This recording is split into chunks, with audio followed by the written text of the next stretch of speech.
I want to get back to the men and women, but I have one quick question for you. Congress has done something today that they have never done to you before. You vetoed a bill that would have allowed 9/11 families to sue Saudi Arabia. They today overrode your veto. That has never happened to you before. Your reaction? Well, I think it was a mistake. And I understand why it happened. Obviously, all of us still carry the scars and trauma of 9/11. Nobody more than this 9/11 generation that's fought on our behalf in the aftermath of 9/11. And, those families deserve support and they deserve resources. That's why we set up a victims compensation fund. And on average, families received about $2 million each.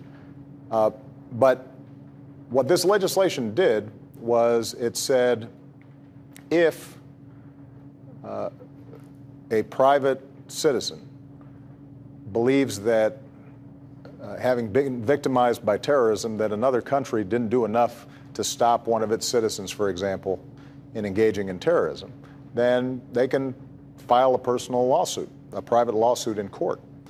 And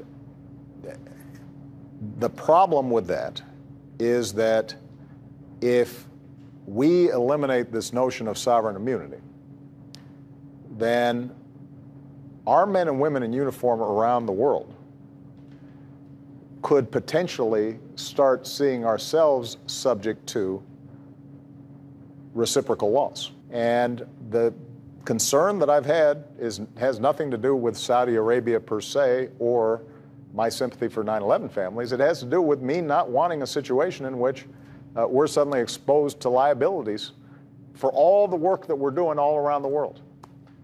And suddenly finding ourselves subject to the private lawsuits in courts where we don't even know exactly whether they're on the up and up in some cases.